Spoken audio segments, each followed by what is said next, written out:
Nation. Well, welcome everyone to Impact Nation Live. We are so excited to have so many people joining us today.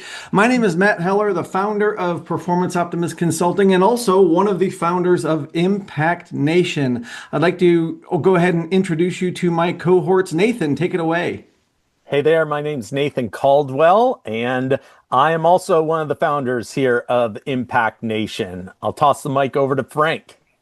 Good morning, everybody. I'm so excited. I know we're going to dive into it, but my name is Frank. I'm also one of the co-founders of Impact Nation, and I also am in industry. I've been in the industry for a really, really long time, 19 years, and I am very, very excited about today. Awesome.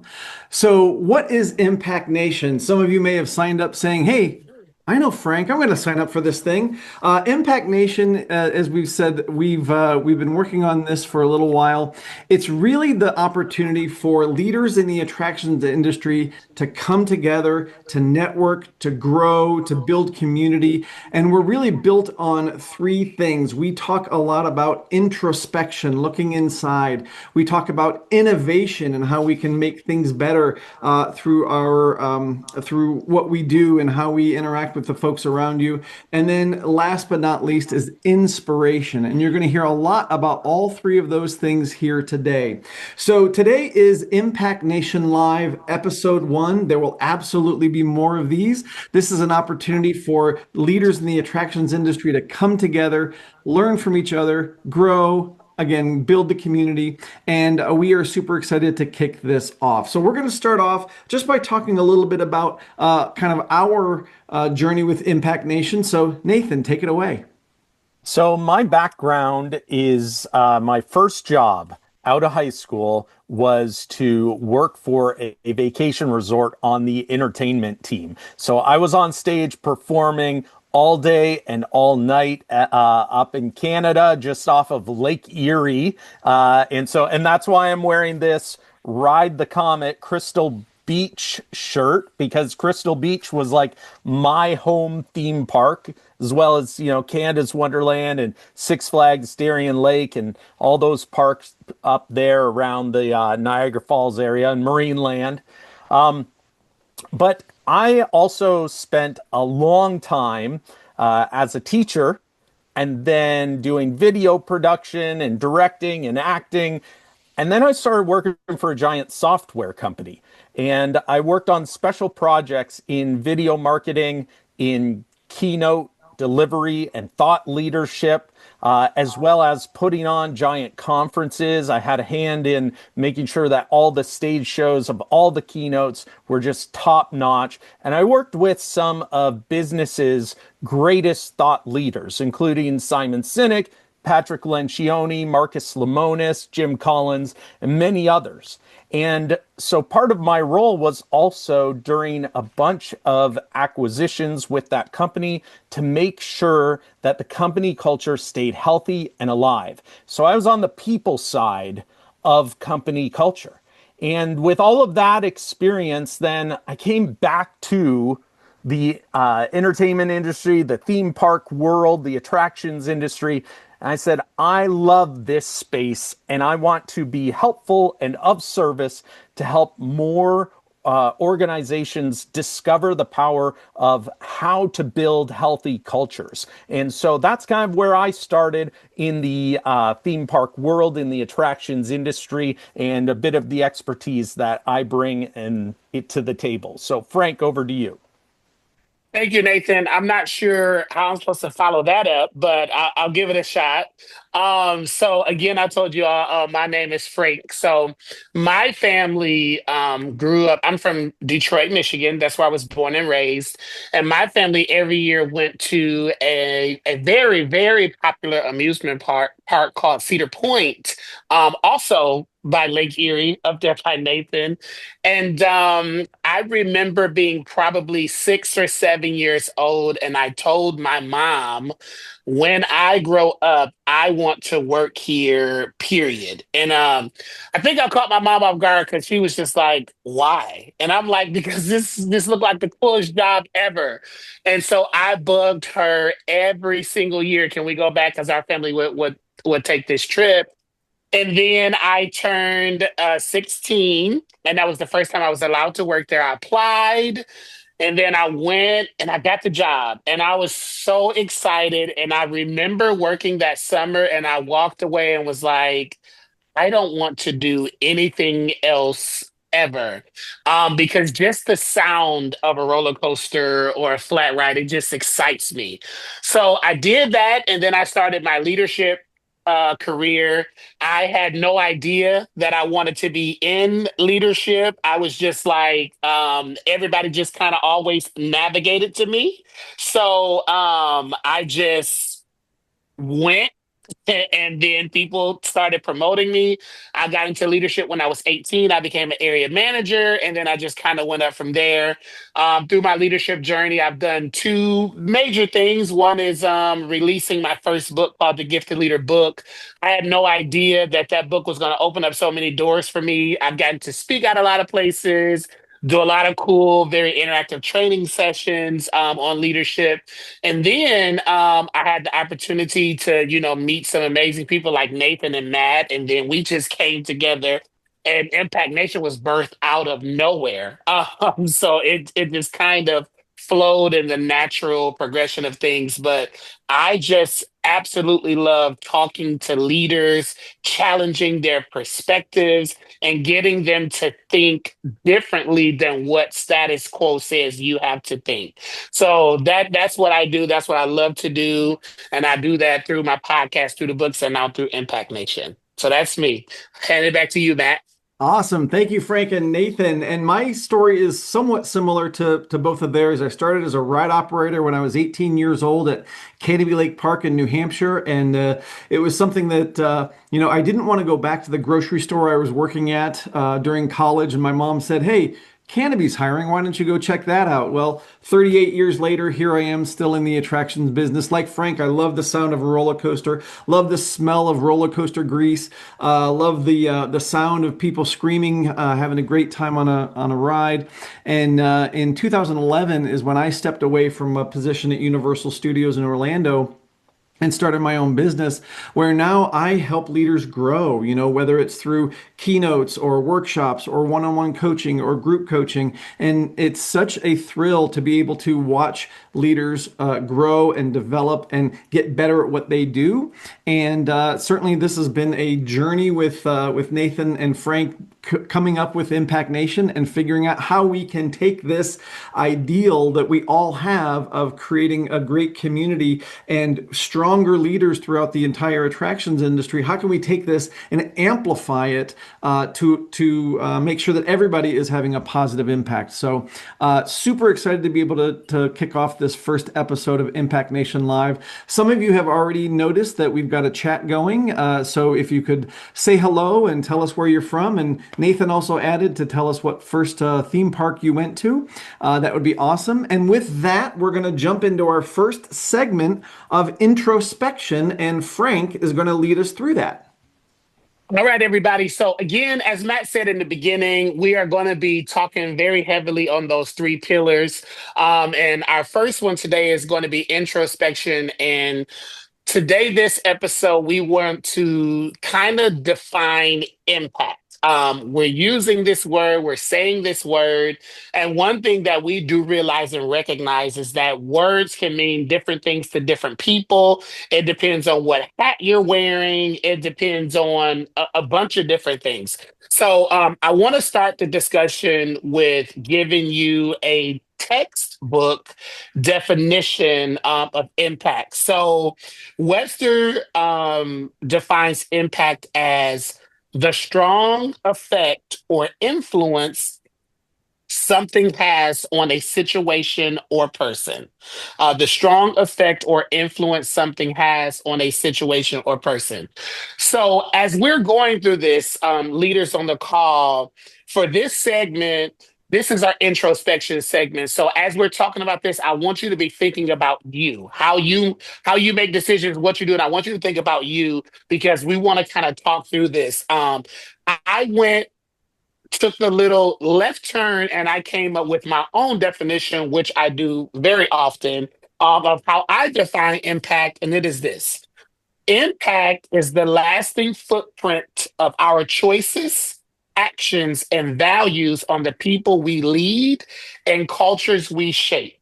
All right. So when I think about impact, I think about what happens when I leave the room.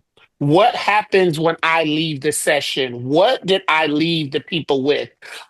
Because the cool thing about impact is when you are a leader, you're always making an impact, positive, negative, or neutral.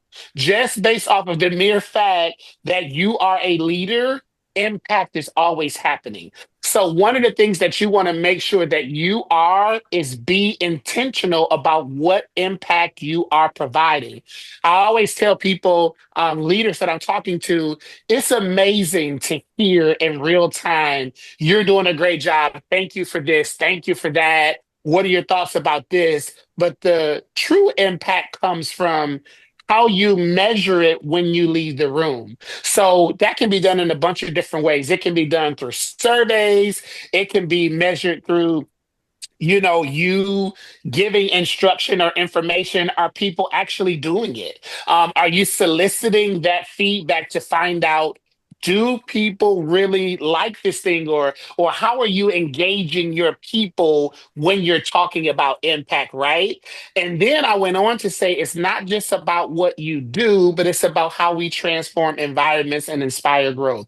So I want you guys to think about whatever your position is, and even if you're in between jobs, you are here because in some way, shape, form, or fashion, you are a leader in our industry. So I just want to take literally just 30 seconds and I want you to think about how you have transformed an environment.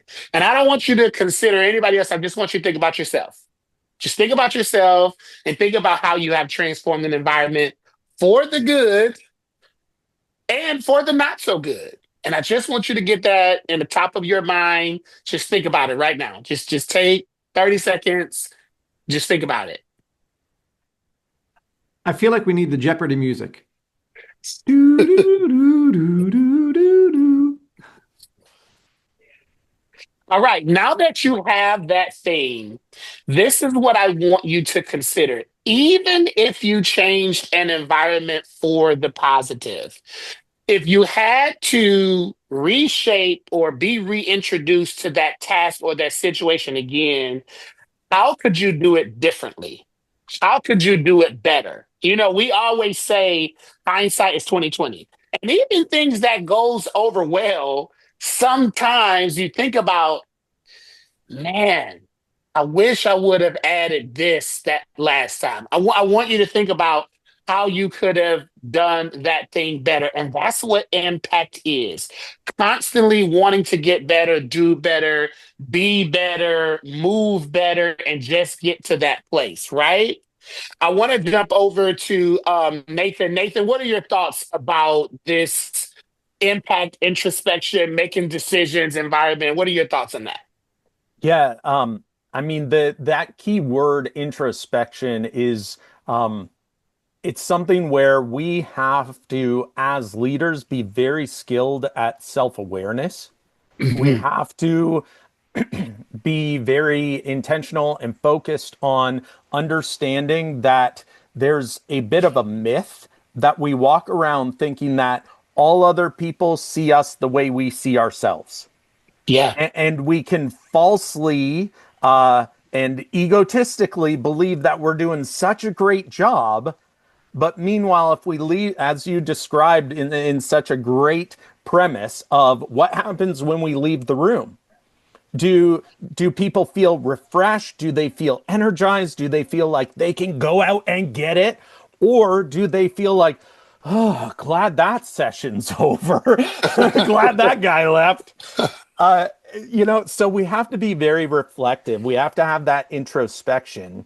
Yeah. And so with that, recognizing too, I love how you put it's the impression that we make on people as well. Do we challenge them to grow? Do we give them positive feedback in order for them to feel good that they are on the right track, they're heading in the right direction?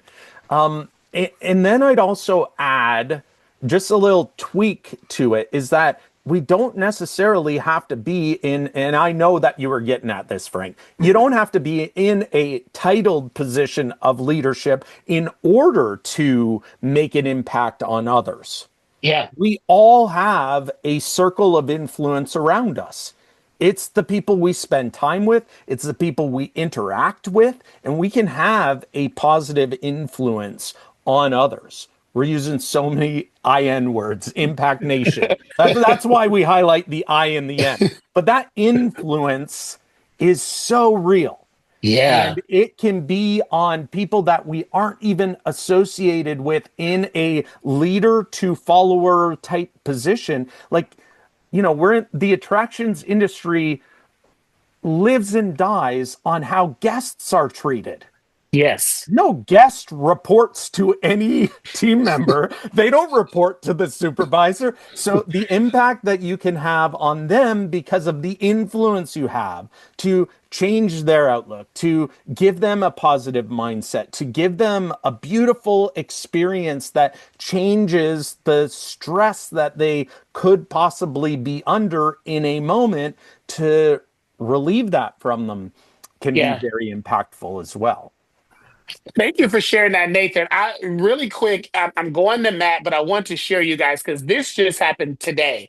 So today, I was at work and I was with my team, and I knew that there was going to be a period of time today that I was unavailable to speak with them. And it's normally the time that I'm like pumping them up, getting them ready. So I was down there, I was at their rides, and I just kept doing all this jumping and dancing motion. And my team was like, oh my gosh, we get this before the meeting today? And I'm like, yeah, we get this before the meeting today. And I'm like literally in real time out at their rest, like, guys, make an impact today, be engaged and talk to every guest, give high fives.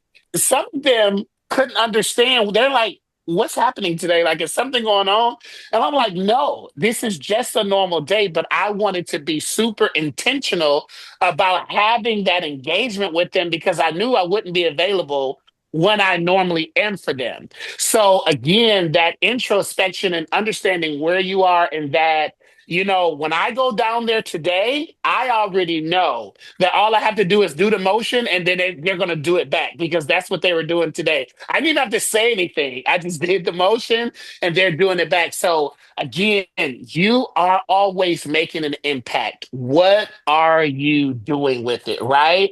I want to jump over to Matt. Matt, dive in on this. What are your thoughts about um, impact and what happens when you leave the room? Because I know you, Matt, you're a leadership coach. You do a lot of things. You are very, very well known in our industry. So, what is your wisdom on this? Well, Frank, I'd love to share my introspection that you challenged us to think about because this is something that I have not thought of in a long, long time, and it honestly has nothing to do with the attractions industry, has nothing to do with leadership per se. But many of you know I'm a musician. I've been playing drums for a long, long time, and I thought back to when I was auditioning for a band in Minnesota. So shout out James to Valley Fair, whoop whoop. And I was coming into this audition and didn't really know what to expect. I kind of knew a couple of the players, but I didn't really know, exactly what they were looking for. And this is sort of the unintentional, intentional, introspective impact because I went in there and I was myself, right? And I was Yeah. authentic to who I was in the music that I like and the way that I like to play.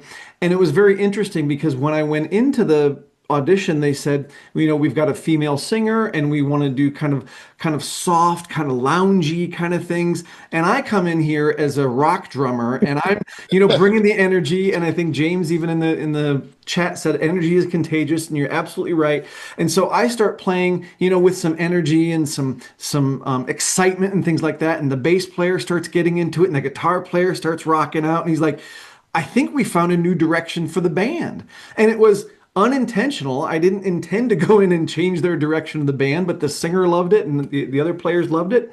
And it was this kind of coming together of, oh, this is what we could do. And now that I reflect back on that, and I think I had an impact there because I was being authentic to who I was. And I think Yeah. if there's anything I've learned over the years, that the best way for us to have the best kind of impact is when we are our authentic selves. So, Frank, that's really what struck me about your challenge to us. Yeah, thank you for sharing that, Matt. I know a lot of times in leadership, and I'll speak for me. Let me not say a lot of times, this is just general broad statement. For me, because my at bay energy level is like 9.5. A lot of times I try to edit myself when I'm going into a room because I'm like, okay, Frank, settle down. Like, this is a business meeting. Like, don't be all rambunctious in here. But I've noticed that every time I wasn't myself, somebody stopped and asked me, are you okay? Like, is everything going well? And I'm like, yeah, I'm fine. And I'm just like, I'm just trying to calm down because, again, my at bay level is already a 9, and I want to climb up the walls. Like, I want to start doing cartwheels.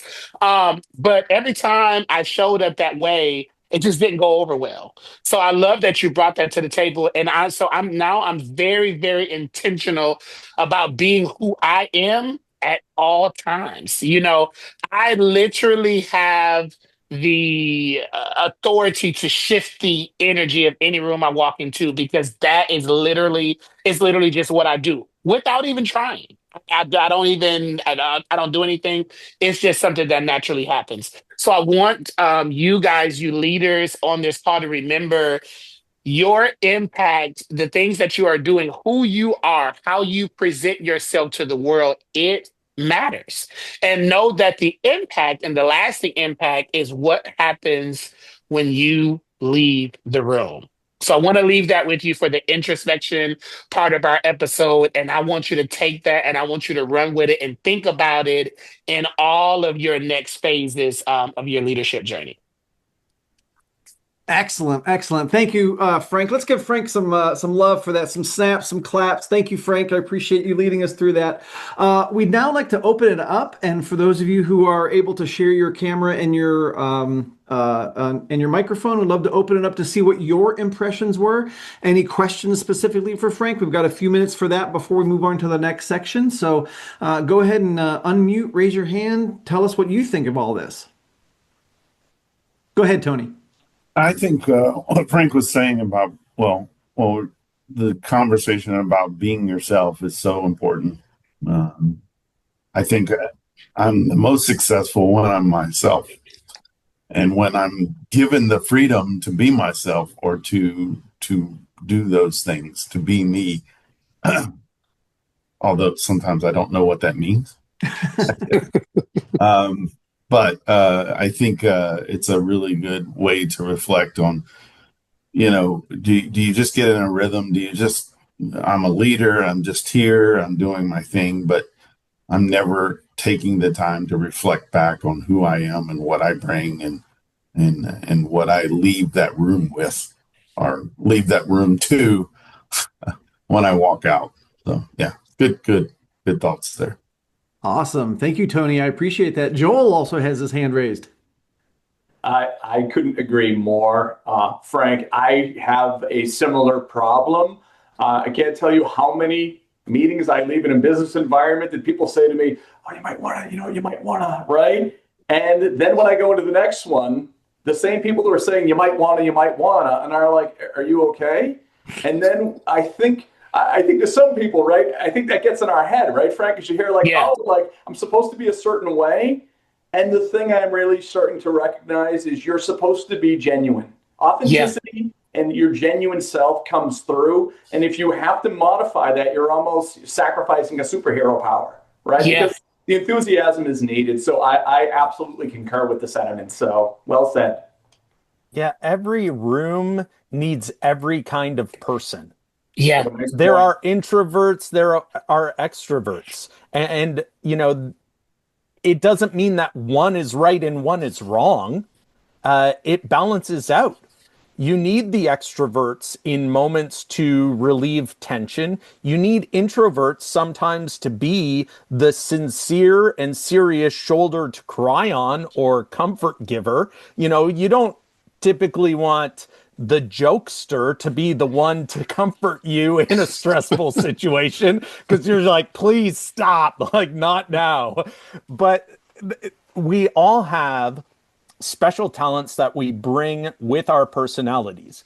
Yeah. If we shut off our personalities, we're shutting off those special talents. We're shutting off the insight that we bring to a given situation. We're shutting off the different points of view that we bring to help solve problems and even analyze problems from multiple angles. Yeah. In my man cave, which is my closet at home, I have a quote on my door and it says, "Dear Frank, you don't need permission to be yourself." And and I wrote it there because I'm telling you, it was I connect almost completely with that because especially when it's the same people that's just like you literally just told me to calm down and now you're asking me if I'm okay, like what do you want from me? And so now I used to have to read that to tell myself every day you don't need permission to be you because you are you. So absolutely. Well, and Frank, if I could share something really quick, I remember when you and I met in person for the first time. I think we were connected on LinkedIn potentially, and Hmm. we met for the first time in person at Ames, and we both commented about how, we found someone who met our energy. Yeah. Was such a powerful thing, and I think the same thing with Nathan now that we're kind of working on this project together. But I also think it's important, like as you talk about that authenticity, to think about if you are not bringing your authenticity, are you also setting the example for someone else to not bring their authenticity, right? Yeah. And maybe we reverse that by saying, if I'm bringing the energy, or if somebody else is bringing, to Nathan's point, bringing the introspection and the calm and the analytics, like it's okay for you to bring that. That's okay for you to do. And I think a lot of times in this industry we do see a lot of people who are extroverted, to use that term, right? They're outgoing and they're the ones in front of the guests, and that seems to be rewarded in a lot of cases. But we also need the people who are going to analyze the data. We also need the people who are Absolutely. going to think through the things that someone who is more outgoing isn't going to think through. So to Nathan's point, we need everyone. Yeah. For sure. For sure. For sure. Yeah. Any other thoughts or questions that you might have?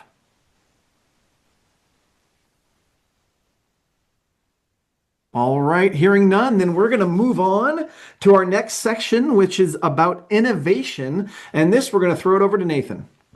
Yeah, so in each of our episodes, one of the three pillars that we focus on is innovation. And to Frank's point, I'll take a page out of his book and share what we're talking about innovation. It's not just about like how much technology are you bringing into the park, and do you have an app for that? We're talking about the core thought and the core strategy of innovation, which is to think differently about something, to approach something differently, to try something new when other things are not working. And sometimes it's a low tech response that we need. It's an emotional response. It's a humanizing response that we need, not necessarily new technology or a gadget or things like that.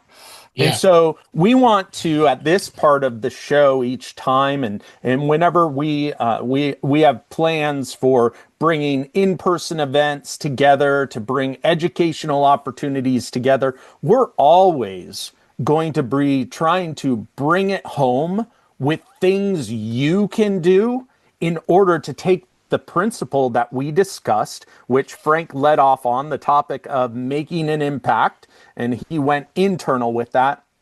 Well, we want to give you an innovative way to bring this to your people. So an exercise you can do, or a an activity that you can do to bring it to life. And so the activity for today, you're going to participate with me so that you can feel what it's like to go through this exercise. And then after the show, when we email out the recording to everyone, we're also going to include a little written up instruction page so that you can also follow the directions. You don't have to be like, wait, what did we do? How did we do that? What was said? You'll have a little instruction page so you can put it to work. So Frank, he did a similar activity where he wanted us to pause and think about something. So we're going to be doing the same thing. I want you to please close your eyes. Everyone close your eyes. Okay. And I'm going to lead you through some thoughts. I want to guide your mind into pinpointing a specific person in your life. Could be current, could be past. But it's somebody who had patience enough to come alongside you and teach you something that you did not yet know on your own. They showed you the way. Maybe it was hands-on example. They were right there with you. Maybe it was even just the way they encouraged you to keep going. Or it could be something that was said by somebody that just got you right in the gut and made you want to make a change, made you want to leap forward, even made you want to prove them wrong. I want you to be thinking about that person, though, who possibly was patient enough to recognize you didn't know how to do something, and they took the time to show you. And now I want you to think about that individual and the scenario that you're in. We're going to take just a few seconds to be quiet, and then we'll all come back together and we'll start to share some of these moments together. Okay, now that everybody has their key person or their key moment or their key statement that was shared with them in that moment, let's all come back and let's start sharing. So, Matt, you're wide-eyed and bushy-tailed after having taken a micro nap. So I could never fall asleep with you, Nathan. Matt, if you don't mind kicking us off. What was your moment? What was your person? What was said? What was done? I will be happy to kick it off. So the person that I thought of was a gentleman named Tom Morrow. Yes, that is his real name, Tom Morrow. He was our operations manager at Canopy Lake Park, and I worked directly with him on some of my very first training opportunities, things where I was learning how to train. I was learning this skill and the art of presenting to people. And I remember he went up to a whiteboard and he drew like a sine wave almost, right? Or you could picture it as a roller coaster. And he said, this is how you want to think about your presentation, right? You start off with, the kind of the beginning part, and people don't really know what it's about. You kind of build up to some excitement, and then you give them an opportunity to kind of reflect and bring the energy down, and then you bring it back up. And he just mapped out how we should be thinking about the way that we present information. And it was very much like the way that you just presented right there, because you had a very energetic beginning, and then you kind of brought us down, you closed our eyes, and we got to think about it and be introspective as we were thinking about impact. And then you brought us back, and now we're back into the sharing portion. So that was really instrumental for me learning about that way back in the day. Now, Matt, a quick question on that. Yeah. Did he have to do that for you? No, I don't think he had to. I think he wanted to help me be a better trainer because I was starting to do orientations. I also think that this gentleman, unfortunately, he's passed away now, but he was just a really good teacher. And I think he enjoyed that process of teaching people kind of how to do things and learning from his experience. Thanks, Matt. Yeah. Hey, Frank, over to you. So I several people came to my mind. But the one that stood out the most is her name is Kara Folk. Kara Folk was my very first teacher, mentor. She was the first person to promote me into leadership. And she was the first person that took her time. And I'll never forget when she promoted me. She said, "You're 18 now, Frank. You can do this position. Here's what I want you to do. I want you to go out there and I want you to fail fast." And I go, "Huh?" And I'm all excited, I'm all energy. And she says, "I want you to go out there and I want you to fail fast." And me not wanting to challenge what she said, I was just like, okay. Like go out there, like, is there more to the story?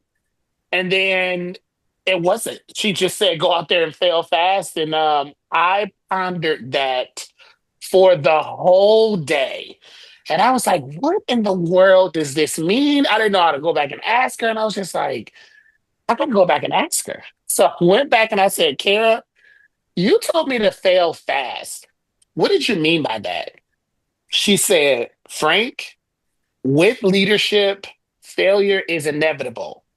I don't want you to do it 10 years down the road. I want you to do it now so that I can help you, so that I can correct you, so that I can coach you, because you already have the sentiments of a good leader. I just need to give you some more tools." So when I say fail fast, I mean go out there and don't be afraid to make a mistake because you're going to make one. And that changed my mind forever because I'm like, wow, this is somebody that told me it's okay to make this mistake. And I was a hothead. I was 18 and couldn't nobody tell me nothing, I was that thing, but she said, "Go out and fail fast." And I will never forget those words. And I share that with the leaders, that I encounter now. But yeah, that was my moment. I love it. There's a phrase that has really rung out really loudly to me, and it's along that lines of, leaders are going to make mistakes, and the phrase is just a nuance, a little shift, a little twist to that. And the phrase is, "Doers make mistakes." Yeah. If you're gonna try something, and I don't Yeah. know if anybody has kids, but I have kids, and Gabby's dollhouse is like playing all the time in our house, and there are all these positive focus songs that go on, and there's one song, if you'll forgive or indulge me for my lack of musical prowess, but it goes, "Whoopsies, I made a mistake and it's okay. It's okay." And it talks about getting better every day. And it talks about how, like, the first time I tried to jump rope, but nope, couldn't do it. And so this idea of course, we're not going to get it perfect the first time. Of course. But that sentiment too you shared, Frank, of fail fast is like, get back up. Like, don't Yeah. let it keep you down. The Ted Lasso principle is be a goldfish. Like, let it go, get back up, get back at it, try again, and keep going. And I love it. I appreciate that so much. Do we have anybody else who wants to share their moment that stood out to them as we did this exercise together? I'm gonna jump in, Nathan. This is James from Galveston. Thanks for having me today. Um, I came into this industry a little late at the age of 41, but I had a gentleman that I worked for up in Minnesota before I left. His name was Russell Karsh, and I sat down with him and I said, "Russell," I said, uh, "I think I think it's time for me. I think it's time for me to leave." And he got mad, and I said, "I'm putting in my 2 weeks notice. I'm going to venture out on my own and see if I can make something of myself." And he said, "Give me your keys. Have a good life. This is your last day." And I've at the time I sat there in the chair and I go, "Wow, I didn't necessarily see that coming." But now that I'm past it and I've moved on, I'm kind of like I look at that differently. Like, okay, was he telling me, yeah, I can see potential in you, go out and make something of yourself? Or was he saying, you dirty son of a gun, why are you leaving me? And I guess I choose to look at it of, you know what? I'd almost, if he was here right now, I would say, I appreciate you saying that to me. I have made a good life, and look at me now. So Yeah. back to proving them wrong. Of, hey, yeah, you know what? I did make something of myself. So that's what I'd like to share. I love That's it. awesome. That's powerful. Yeah, sometimes we need a little bit of love to spur us on. Sometimes we need a little bit of angst to spur us on. You know, like when you're pumping iron, you aren't thinking happy thoughts and like joyful, peaceful thoughts. You're like, I'm gonna do this. Like you need some of that healthy rage, let's call it, to push us on sometimes. And there's beauty in leaders recognizing when your team members need a hug or they need a kick in the pants. Right? Yeah. That's what makes the most effective coaches, because they recognize each player is different, each team member is different, and each team member is at a different step on their journey as well. And so to know, to look into how to motivate others. Now, I based on that story, I don't know if the person you shared about was thinking, you know what, this is just what James needs to spur him on. However, you have clutched onto it Yeah. as an item to spur you on. Right. And so sometimes it's not the intentionality of the leader, right? But there are moments that we hang on to. For sure. So I'll share quickly too, my guy. And my guy is actually staying with me right now. My parents are in town visiting Florida, and I live in Tampa. And I grew up in Canada, though, near Niagara Falls. And my dad was a letter carrier his whole career. And as a kid, it wasn't just a single moment, it was a consistent character display that taught me how to be kind to others. And so my dad, it was in his character to be friendly and kind and sincere with every individual he crossed paths with, to the point where people on his route, he would notice because he's visiting their homes daily when they had a need. And so many times my afternoons after school was my dad getting home, changing into some work clothes, like some jeans and a t-shirt, grabbing a toolbox, grabbing me, and then heading back out to help like an old lady on his route that needed her garage cleaned out or needed a room painted or needed to take stuff to the dump. I saw a consistency all the time in his character. And it wasn't just for like, hey, this person on my route, they need help. And so let's go do this. It wasn't, hey, we're going to go volunteer for this organization. It was a 100% every time he was giving to every individual he crossed paths with. And so that's my kind of moment, is this consistent character example.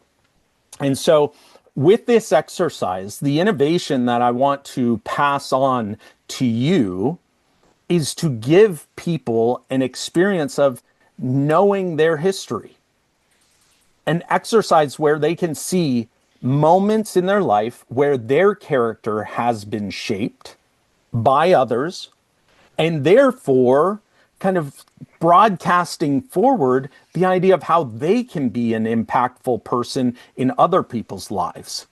To recognize that there are specific little moments, there are specific little phrases that we can drop in others' lives that make an impact, that inspire them to move forward, that spur them on to do great things, and to be that way to others. So it's a matter of, we talked earlier about the introspection, looking into ourselves.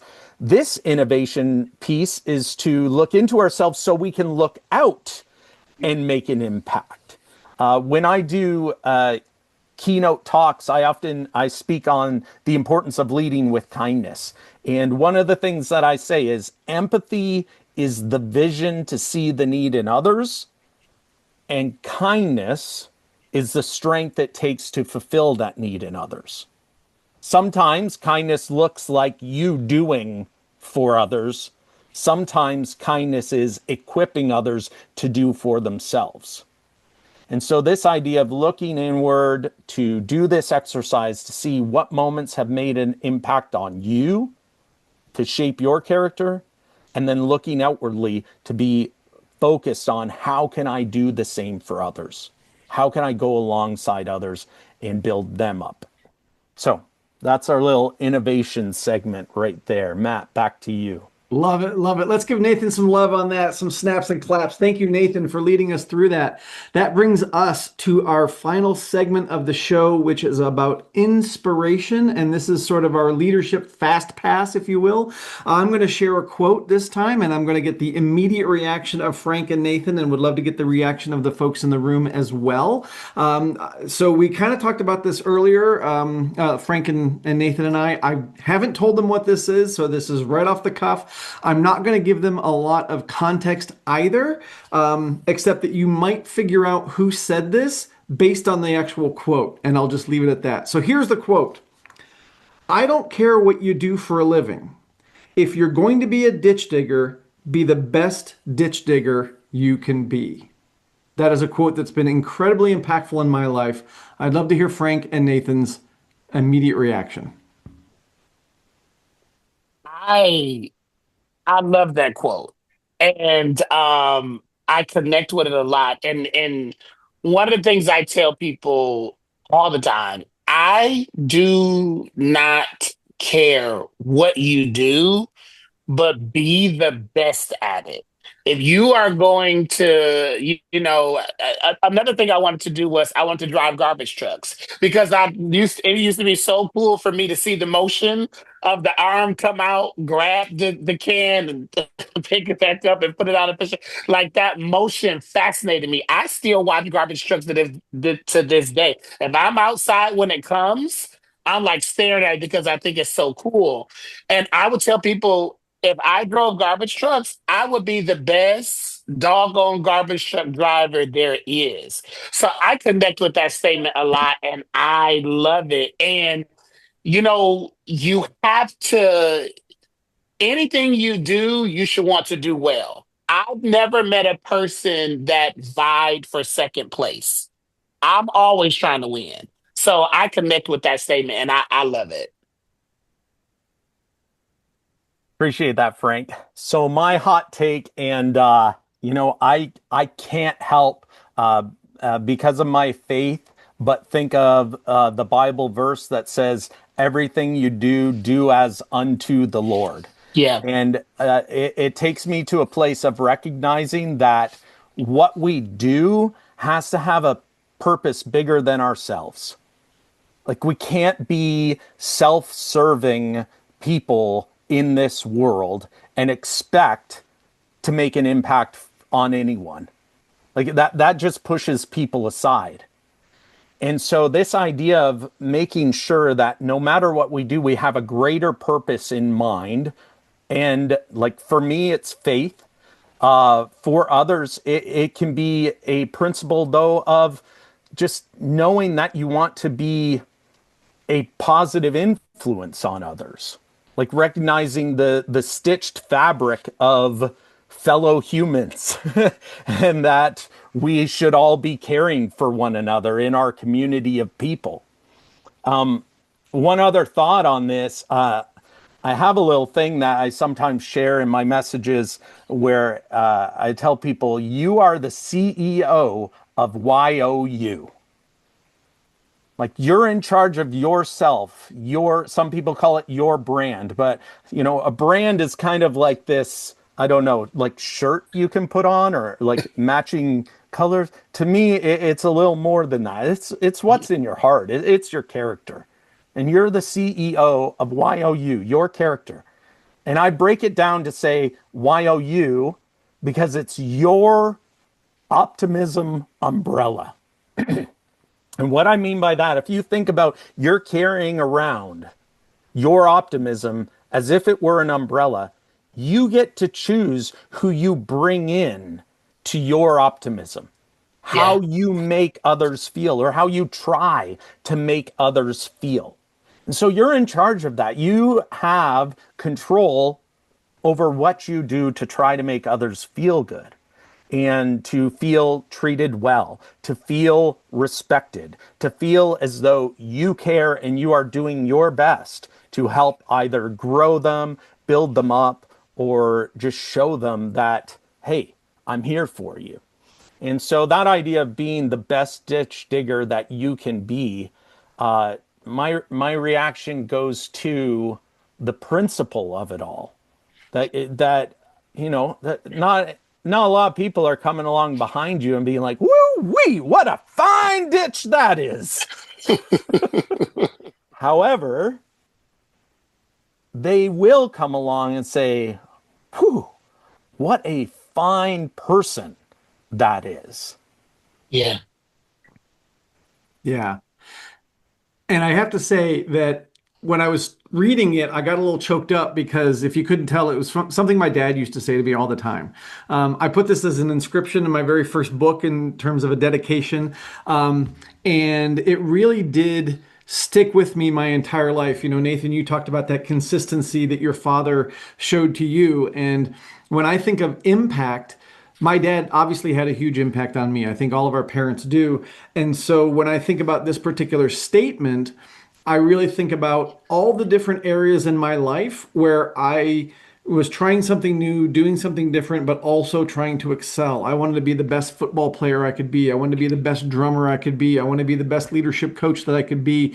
And to your point about, you know, even going back, what are people going to show or what are people going to say when you leave the room? I think it all stems from that, right?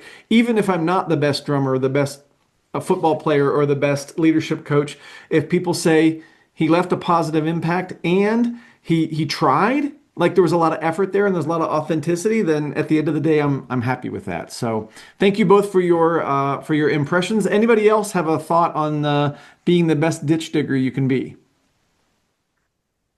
All right. Well, with that, we will go ahead and start to wrap up our very first episode of Impact Nation Live. We're going to end off by saying a couple of thank yous. So I'll start off. I want to thank everybody who's been here enjoying this today. I know some people had to leave a little early, but really appreciate you taking the time out of your day to spend some time with us, to share with us, and hope that you will continue to engage with Impact Nation going forward. Frank, I'll go next with my go ahead, thank Nathan. yous. Yeah. I want to thank James. James, thanks for sharing kind of a twist on what typically people do when they share a positive moment of somebody who, like, you know, warmly spurred you on, and you shared one that kind of was a bit of an edgy one. And so really appreciate your vulnerability in sharing that and showing us that there are different avenues for motivation and how to make an impact on others. So thank you, James. Absolutely. I too want to thank James. It is not every day that you get to work in an industry where your boss supports what you are doing outside of work. Because he very much could have said, no, you have to work today. So that's a no. But not only did he encourage and support me doing this, but he said, oh, I'm coming. Y'all can figure it out because it's 11 o'clock, me and Frank have a thing. And I'm like, wait, we have a thing? And he's like, yeah, Impact Nation. I'm like, oh, okay. So I'm very grateful for him being here and everything that I do, you support. So I appreciate you. Thank you. Excellent. Excellent. Well, again, I want to thank everybody who's been here. I also want to give a big shout out to Nathan and Frank for partnering with me on this this crazy idea that we've all had.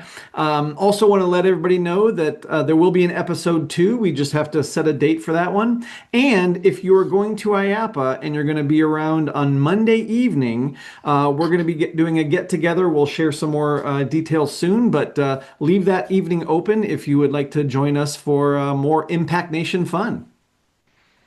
All right, everybody. Thank you so much for joining us for episode 1, and we will see you all very, very soon. Thank you, guys. Thank Thank you.